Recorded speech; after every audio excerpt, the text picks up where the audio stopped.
So welcome everyone to another episode of Raven Maven, and I'm really excited because we have a special guest who's also my family. I have Abby Estwick, and we're going to be talking about mental health and mental illness and how that is how that is impacting the Black community and how it impacts Abby individually, specifically.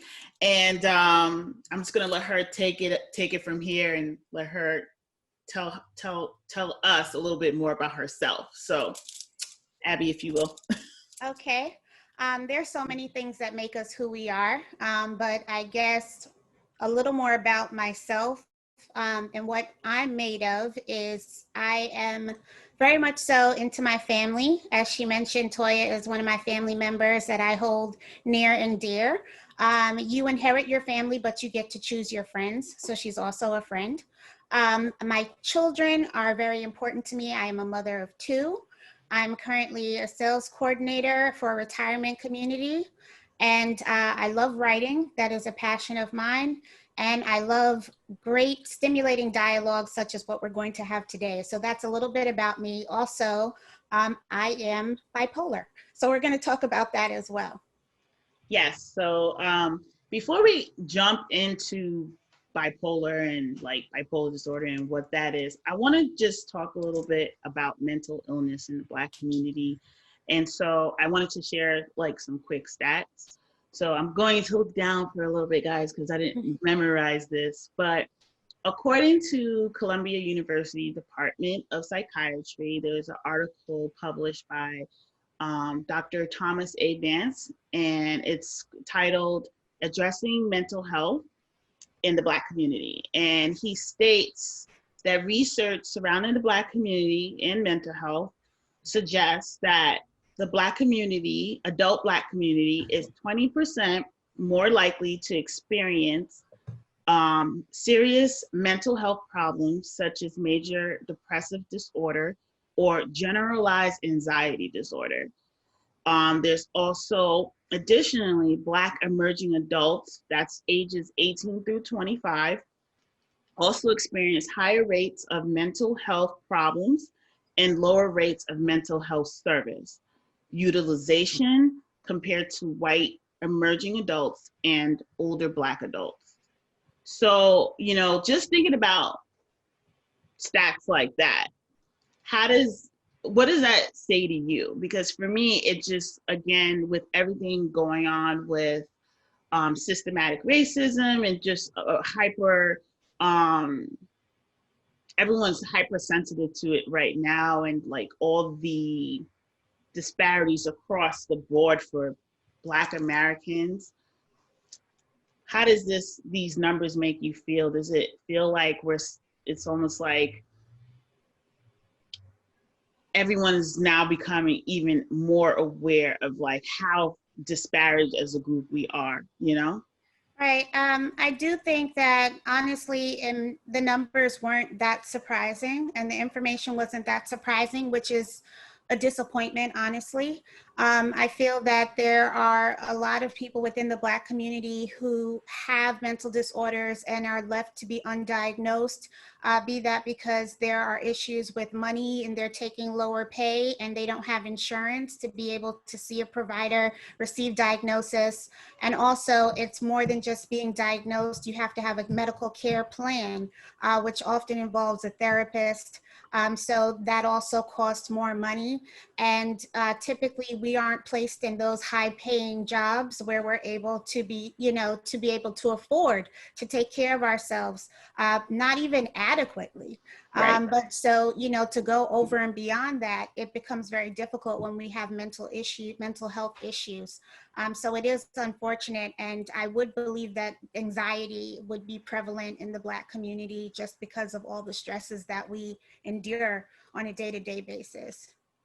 And also what our ancestors have endured. And I forgot the psychiatrist's name, and but she had wrote a really interesting article, which I will drop the link in the description, about how we actually might be we're experiencing PTSD as a collective. And it's also probably inherited from all the trauma that we as a race have endured, not only in America, but just across the globe. Yeah, I'm in agreement with that as well, because it's just like family, which I said is very important to me. If it has been throughout your lineage that people have been oppressed, and then people have not been able to address mental health issues because you were taught to be strong and move on because that was the only choice at a time, you know, people might say that happened hundreds of years ago. But similar to any family dysfunction, history tends to repeat itself. So I believe that this is why we continue to see this prevalent within our community. Right. And just, so many people not being able to deal with their emotions, or almost deforming a behavioral coping mechanism. So there's like they become numb to trauma. And I Right. think us continually seeing each other murdered on body cams by police is also continuing to reinforce that trauma, and Right. to the point where we're desensitized to it, and it makes us angry. But it's a shame that it's gotten to the point where I think we've come to realize that our lives are not important because we are seeing this now almost on a daily basis. Right. And there's so often where we don't have a voice and we feel invisible. And I think that that is a big part of the reason why people just have this sense of adaptation where they just decide to become acclimated to what's unacceptable. Absolutely. Instead of rather trying to go about being the voice for change. Right. Thankfully, there are some people that are doing that, but as it pertains to mental illness, a lot of people just take it on because they feel like this is all that I have. This is it. There's going to be no change. People are going to continue to be murdered. There's nothing that I can do. It's been this way for years and it'll stay this way, not realizing that they might have developed a mental disability or a mental illness, if you would rather say that, just to be able to cope with these traumas on a day-to-day basis. And it's almost every day you hear a new story. Right. So, before we get into like your experiences personally, I want to also talk about the trend of mental health awareness everyone becoming more aware of mental health awareness in our community. Mm-hmm. So, I think the only concern I have about it is that many of us might be more aware of that people might be dealing with mental illnesses, or experience some type of psychological issue. But I think where it becomes problematic is that when people start recklessly saying, oh, she's bipolar or she's this, like, not, like almost taking it, yeah, you diminish the seriousness of the yeah, mental illness when you decide to casually throw it towards someone as an explanation for their behavior, for right, unexplained behavior, right, rather. So if you see unexplained behavior and you immediately start to diagnose people, and it's usually assigned to something that's perceived as negative, now there you go with a label, and there's the stigma, and that's where it all starts. So right, yeah, I do agree that a lot of people do that. They have a tendency to say, you know, if someone has a mood swing, they're like, "Oh, are you bipolar?" And it's actually really rude and disrespectful to those who do right, have that bipolar, but it also plays down the seriousness of a mental illness that people should be educated on. correct. Yeah. And also, I think it it adds, because I feel mental illness or mental health awareness is still sort of taboo for us. Um, if you have people doing that and recklessly, it, I think, adds to people not taking it seriously. Yeah, and it adds to the fear of outing yourself and saying that you have and feeling like you're outing yourself, Right. by saying that you have a mental illness, because now that you know there's a negative connotation with it, you don't want anything to do with it. You want to distance yourself from it rather than be able to embrace it and accept it as a part of who you are. So if Right. you hear people slinging around these little phrases like, oh, she's always depressed, why doesn't she just snap out of it? Or what's wrong with you? You know, are you bipolar? When you do those things and someone hears it and they're hearing it in a negative way, now they're going to be less inclined to want to share that with other people and bring about the awareness that would be required for everyone to be able to have a greater understanding of the illnesses that are out there. Absolutely agree with that. And I think that's, to me, the downside. I want to talk about the good and the bad. So like, to me, that's the downside, I feel, with the building awareness of mental health issues, and Right. just being more aware of the fact that, you know, you need to also on a day-to-day just be more in tune with your own mental health. Yes. So what and I mean within our community, so for you, what would you say is the good about this growing trend? I think that it sounds so cliche that any publicity is good publicity. But if people are, it's good that the conversation is there. It's good that the awareness is coming about, even if people say it in a negative way. At least people are starting to, in their mind, have the notion that, okay, these are the signs of this. Are you bipolar? Or, you know, she's sad all the time. Are you depressed? Even if they're saying it in a way that isn't necessarily coming from a place of concern, the fact that they're starting to identify the behaviors that go with the illness means that there has been some education that's taken place. And that can potentially make someone feel, that might give someone the opportunity to say, yeah, actually, I am depressed. Right. Or actually, I am anxious. So it gives that person an opportunity to confirm what might have came off as an accusation. But, you know, you don't know the heart of every man. So some people might say it and they're being malicious when they say it, and others might say it and they're just inquiring. So I think that that is positive, that we are talking about it and we're having the dialogue that's required to bring about awareness, even if it comes from a negative place sometimes. But the fact that it's being talked about is huge, because there was a time where it wasn't discussed at all. When I was younger, you would see someone on the train and we would just say he's crazy. And now we have a greater understanding. He might be, you know, diagnosed, he might be schizophrenic and he's Correct. not on his medication. And you might have a little more empathy for that person. So I think that that's definitely a positive that's coming out of it, that at least it's being talked about. Because, you know, it's funny, it's like, it's not that we've never seen mental disorders displayed in movies and whatnot. That's not a new thing. But I think now, with just such a hard focus on it, it's like everyone is talking more about it in all forms of media. And, you know, like you said, I agree. I think any form of conversation about it in awareness is better than none. Right. When you're ignorant, which, you know, ignorant just means you do not know, you're not knowing. So, you know, when you don't know, you don't know. Like, you can't, Right. nothing you can offer or provide, or even just a simple thing of like not doing the right thing or saying the right thing. Right. Because you can even agitate someone. You can. Who already irate or in a crisis mode, you know? Right, right, absolutely. And I just think it also helps that a lot of celebrities have come forth also with their mental illnesses. I mean, one for sure is Kanye has come out and said he's bipolar. And it's Now good. That makes sense. Yeah. You know?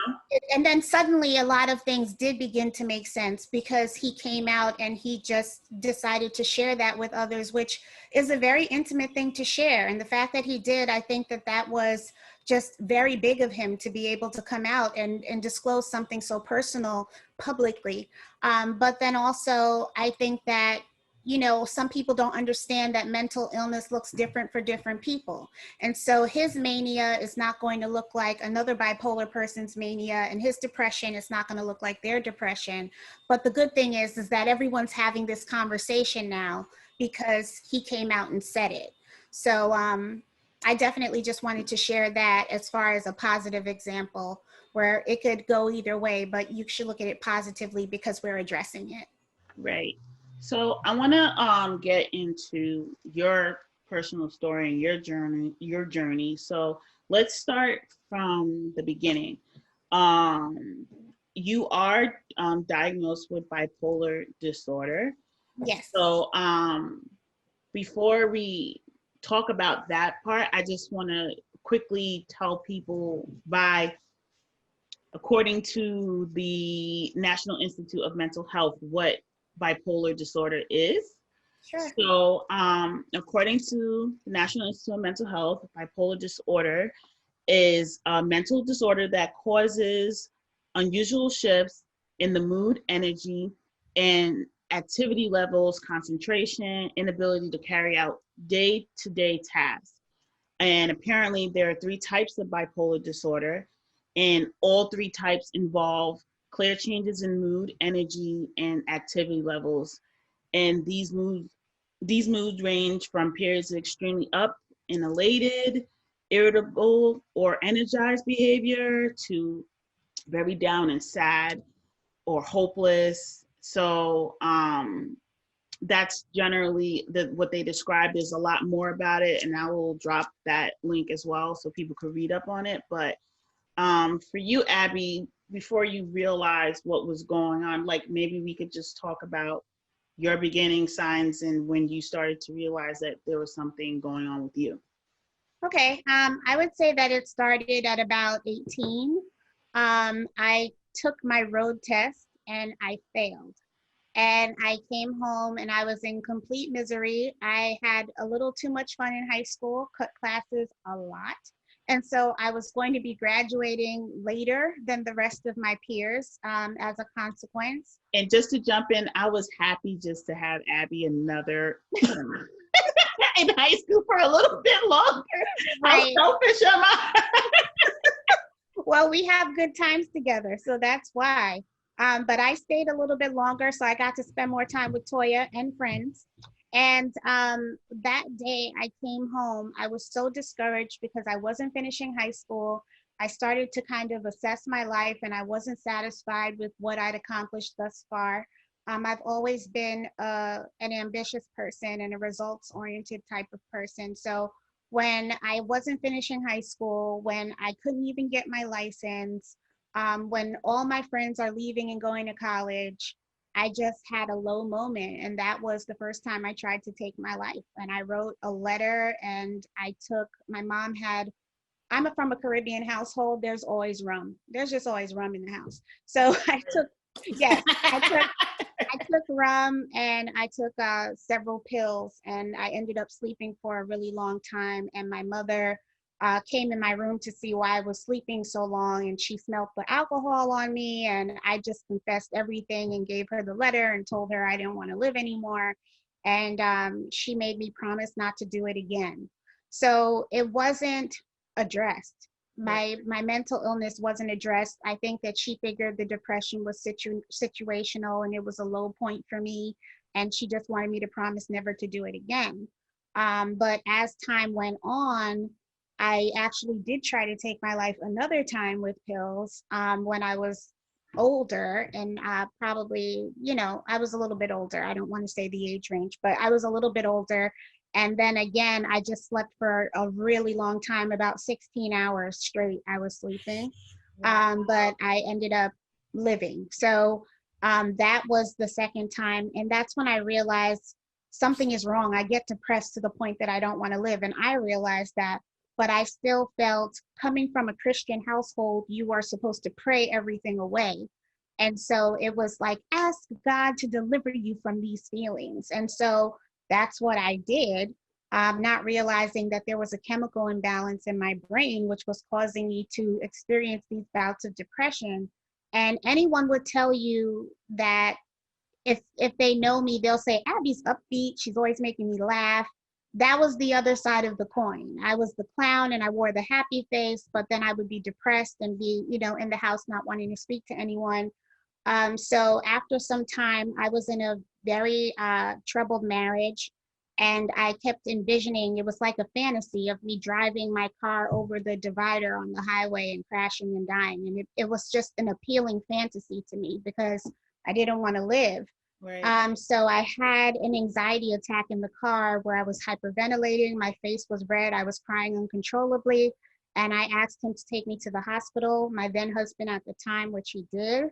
And I ended up in the psych ward for about a week. Wow. And they diagnosed me with major depressive disorder. It wasn't until much later that I stopped taking antidepressants. I was on and off antidepressants for years, and I didn't feel like they worked. Right. They would always, after a while, I wouldn't feel like they worked, and I didn't like the way they made me feel. And that was when I went to a doctor who finally decided to take full inventory of everything that happened. And she said to me, the reason why your antidepressants don't work is because you're not depressed, you have bipolar disorder. So when you are bipolar and taking antidepressants, it triggers your mania, which Mhm. puts you in a whole different It's like on ballgame. the other side of the coin, you It's the know? other side. It's like the other side of the universe, because nothing could be more different than mania and depression. So that's why when I would take the antidepressants, it would trigger me into mania, and the behaviors that I display when I'm manic were out of control. I was out of control whenever I took antidepressants, which people didn't understand because they thought the medication's supposed to make me better, but it was actually making me worse. Wow. So I was formally diagnosed about 2 years ago With the correct diagnosis. with the correct diagnosis. And look how long you were untreated correctly.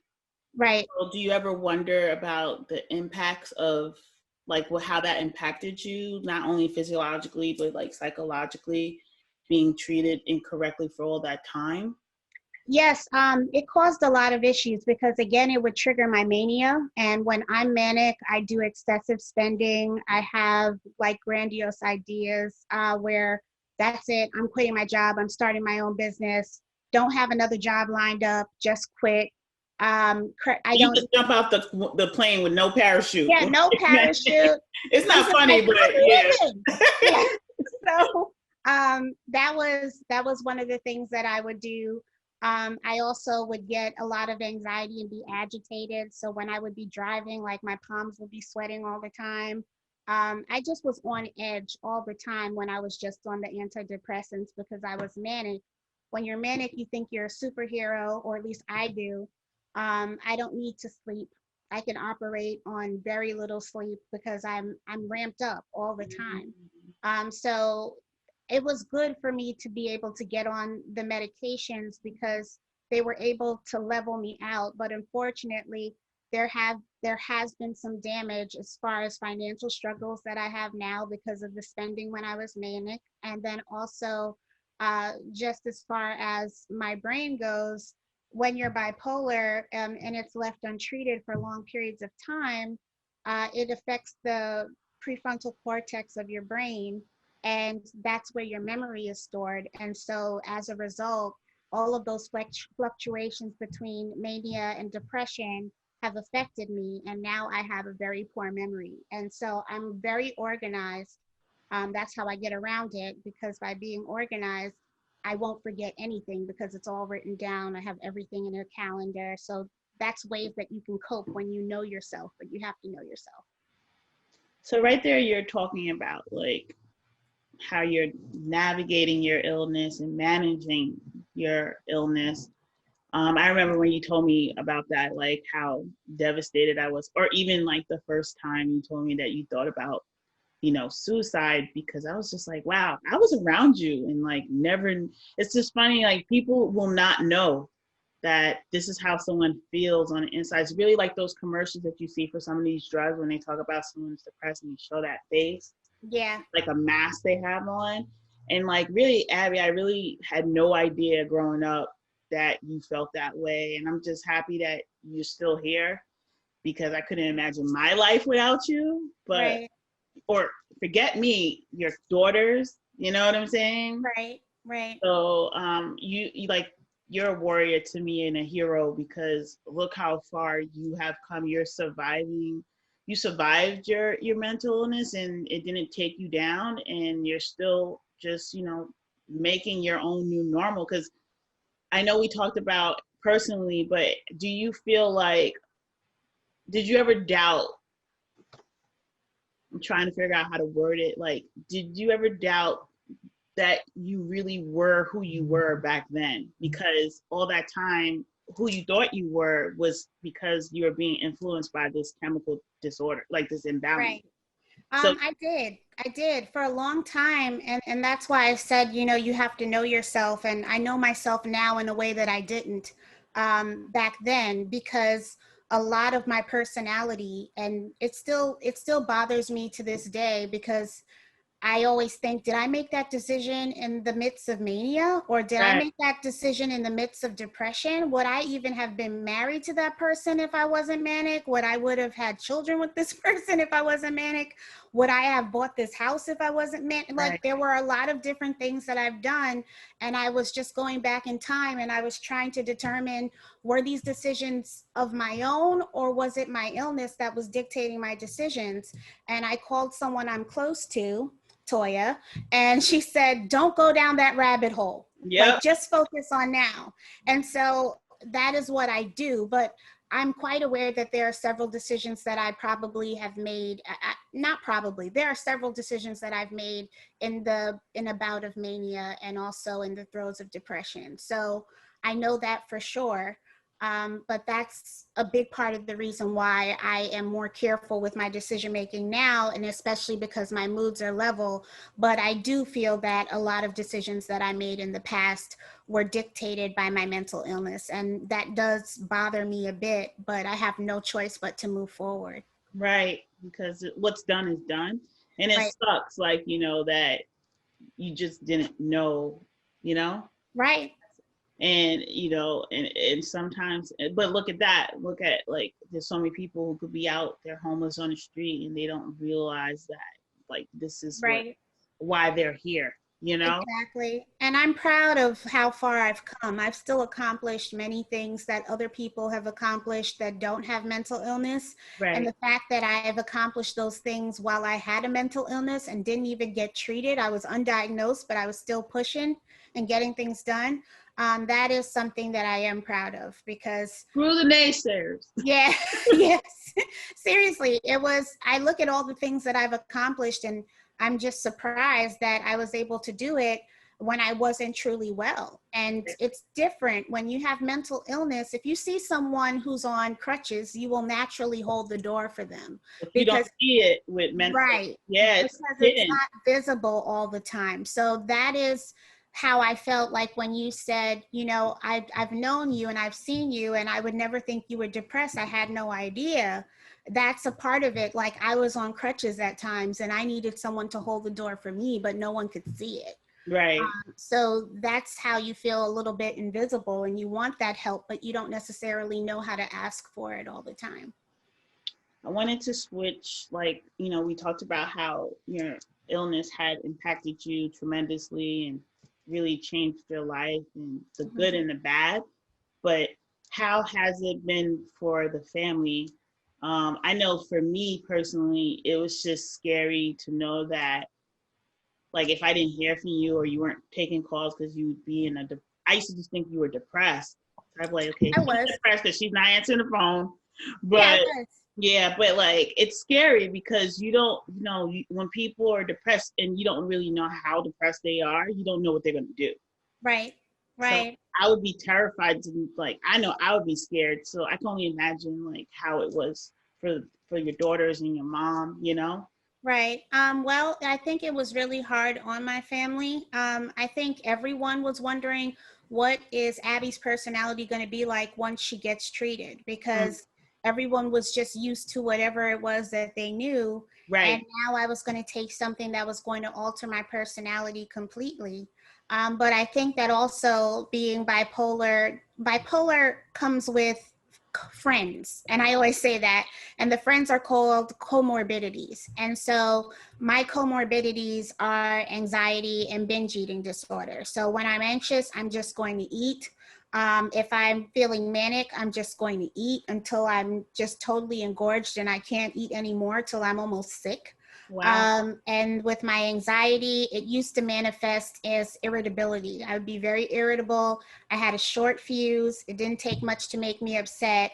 So now, thankfully, the medication has leveled all of that out. But those were things that my family had to deal with. You know, they would see me in a bad mood and just think I was in a bad mood, but my anxiety was on 100 and I was irritable.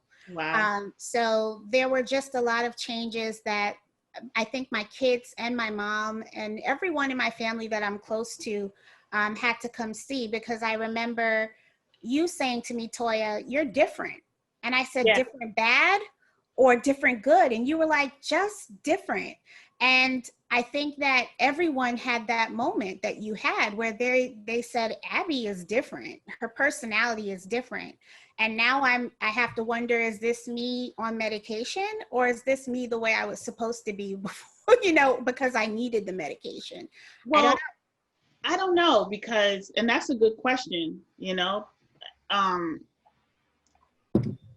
because the you who was you before that I knew growing up and for most of my life, Abby is one of my favorite cousins and like a sister and one of my best Yes, we friends. are. We're very close. Yes. I always like the way I thought of it for me and my experience with what you're going through. It was like, okay, so the Abby I knew before was Abby not being treated. Right. So even though that's the Abby I know, that doesn't mean that was the Abby you were supposed to be, because you Right. weren't treated. Right. So this Abby is kind of cool because I'm getting to know this Abby. You are different, but this is Abby being treated. But essentially, a lot of your core self, who you are, still exists and hasn't altered. Okay. Yeah, the things that are different is like you said, like you have to write things down because you're very forgetful. Like I'm understanding of it because I know that this was unfortunately one of the byproducts of not being treated for so Right. long correctly, you know? Right. Right. But it also is, I look at it as a blessing because, you know, being organized is not a bad thing. Yes. And I do administrative work. And so it works in my favor to be on top of everything. And, you know, I run a household by myself. I have 2 children and I have to keep that together. So being organized is a very good thing. Whereas when I was not treated, I was a mess. I was totally disorganized. I wouldn't be able to keep track of things. So my desk would be a mess. And I was like, where did I put this? Where did I put that? And that's because my mind was racing so fast in the mania that I would pick up one thing and then pick up another thing and forget what I just picked up. And So it wouldn't so allow you to focus. no, I wasn't able to focus at all. And not on any one thing for any amount of time. Even when I was dating after my marriage was over, I just wasn't interested in anyone for very long. I would cut people off. And so many people would wonder, why doesn't she like me? And it's Abby invented cancel. yes. She was canceling people before y'all came out with that term, okay? Right. Yeah. It was like I had a cutlass. I was chopping everybody left and right. But now You're I'm like a show where you didn't get picked up for another season. right. The show is over. You just find out, like you want to go back to the show and you're like, they never put another season on. It's like, no, you got canceled. Bye. Mania doesn't like you. I know. It's not funny, but like, you know, sometimes when we go through troubles, we have to like make light of it sometimes, you know, Yeah. it's good. I feel like it's good therapy to laugh at ourselves sometimes, you know? Yeah, it is. I can't take it too seriously. I mean, mental health is a serious topic, don't get me wrong, but if I don't find ways to laugh about it, I'm just going to, how many years of my life I've went untreated, that would mean that all of those years I'm sitting here fretting about something I can't go back to, something I can't change. It doesn't make sense. It doesn't make any sense. So why not just look back and laugh? I mean, my mania didn't like you. You got chopped. I'm sorry. And that was it. Yeah. So that was that was how I was living. So would you say that is the silver lining of like this whole thing? What? Like your whole experience, your journey, like what would be the silver lining for you?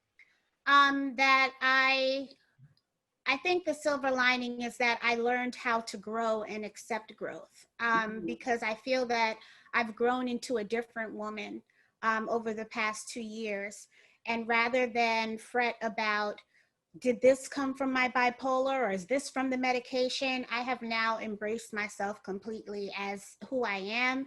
I'm confident in who I am, and I accept bipolar as a part of who I am. And Right. so that is the silver lining. I know myself in a way that I didn't know myself before, and I have accepted the growth process, which a lot of people fight, and I haven't fought it. I've embraced it.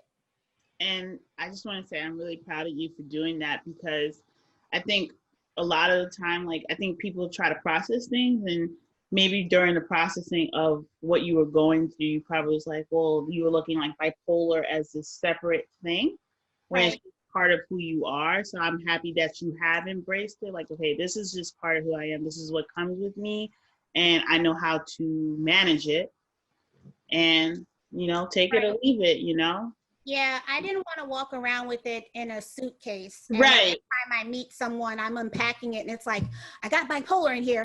And then, close it back and make it seem like it's this accessory that I don't want to talk about, but I have to carry around. Right. Now it's just more so it's a part of me. And actually doing this with you today is very cathartic, because I feel like I'm able to speak about it, bring awareness to it. And I don't feel like I'm coming out of a closet or, Right. or anything. I feel like it's something that there's nothing to be ashamed of. And I want other people to understand that there's nothing to be ashamed of. The only thing that's a shame is when you don't get treated. Right. And then you continue to live a life where you could have a better quality of life if you received medication. And we're gonna close on this question. We actually, this interview was shorter than I thought it would be. I'm sorry. It's okay. It's a good thing, because you guys, I'm sorry, audience, but your attention span is not long. No, it's generation text. Everyone wants instant gratification all the time. Right. So I guess my closing question, just the last thing, is what advice would you give to other people dealing with mental illness, and not only for the people who are experiencing and dealing with their own mental illness, but for also the people who they may not be suffering from it, but they know someone, it could be a family member, like, what feedback? I think it should be twofold, Right. I think if you know someone who's suffering from a mental illness, I think the best thing to do is try to educate yourself. There's Google exists. Google it. Look it up. Use your resources. How lazy are your thumbs? Just type it in and look it up. But I think that it's important to look it up and educate yourself so that you can see ways to support the person or even understand what the person is going through. And then more importantly, ask that person, how can I help you? Have a heart for service and ask, how can I help you? What do you need? Because remember, like I said with Kanye, his mania doesn't look like my mania. I don't want to run for president. I don't want to do those things, but his mania is different. And so someone who's depressed might have different needs and different things that they would probably appreciate to help them get through that rough patch. Right. If you have a mental illness, it's up to you to say if you want to share that with other people, but just realize that you are in a protected class. If you have mental illness, that is a disability. You can check that off and you will still get the job. Also, just being able to have a strong support system, rely on your family, go to a psychiatrist, get formally diagnosed, and use all of the tools that are provided to you so that you can live a better quality of life, whether that means weekly therapy sessions, monthly therapy sessions, if you need to go to a support group. There are all of these things out there, but again, that goes back to the look it up. The internet is vast. You can find the information there. So that's what I would probably offer to people who have mental illness or know someone with mental illness. The most important thing to do is provide education and support, especially within the Black community, where we tend to think that we're strong enough to overcome everything. But the truth is, you don't have to be strong enough and you don't have to overcome everything. Yeah, I don't know who beat that lie into our head. Yeah, it's it's a serious issue. And yeah. I thought it was just impacting Black women, but it's like our men and women. We have this whole delusion that we have to be strong for everything. And because we don't, I think as Black people, we have issues with vulnerability because we were vulnerable when we were taken from Africa. We were vulnerable when we were enslaved, and we're still a vulnerable population in the way that we're discriminated against with systemic racism and all the things that we endure as a people. So I think that having one extra thing like mental illness, or sometimes being a woman, it's too much. Yeah. It's double. If you're, what if you're a woman, you're already getting discriminated for that. What if you're Black? Now you're being discriminated for that. And what if you have a mental illness? And what if you're gay? And God forbid you're gay. Now you have everything. Yeah. And, it's difficult because you don't want to be judged based on these things, and there are so many capabilities that everyone has and so many gifts that everyone has, but you feel as if you're not going to get an opportunity to display those gifts because you're telling someone I'm bipolar, or I'm depressed, or I'm anxious, or I'm schizophrenic, or whatever it is. And that shouldn't be the case. And I think that we need to become, if you truly want to be stronger, you need to use your voice and speak out and advocate for yourself so that this can happen less and less, and we don't hear the same story time and time again. Yeah. So if someone like taking their life because they didn't get the help they need, or right. Yeah, it's just, I'm really, and guys, I just want to say, thank you all for coming to see this episode, especially because I just think that mental health and mental health awareness, and especially in the Black community, and mental illness, we need to talk about it more. I'm happy that everyone's talking about it more. I'm very proud of you, Abby, for sharing your story with my audience. And I really hope that this information and the conversation helps someone today, and maybe even saved a life. So, that's really all I have to say. But Abby, where can, as we wrap up, where can the beautiful people find you? Because, I know you're not really, Abby's not that social on social media, but. Not that social, but I will be sharing this. So I am on Facebook, Abby Estwick. Nothing fancy, you can look me up. And I'm also on Instagram as FabAbby81. So that's FAB as in boy, ABBY81. If you want to find me and follow me, I'm pretty friendly. Unless you're about nonsense, then I'm just going to cut you off, just like I did when I was. Cancel. Yeah, it's just, this is a part of me. This is a part of my personality. So, as long as you come with respect, I'm happy to answer any questions that you may have. Or if you want to share your experience with me and just become more empowered, and just understand that you still are a fabulous human being, and you're a beautiful Black king or queen, regardless of your mental illness, you can persevere. That's right. Okay. Okay. And guys, I just want to say again, thank you for supporting Raven Maven and watching our content. And if you haven't yet, please make sure that you subscribe below and share, comment, and even become a member on ravenmavenshow.com. And you can also follow us on Instagram and Facebook at Raven Maven Show. And yeah, it's a wrap. So all right. bye guys. Bye.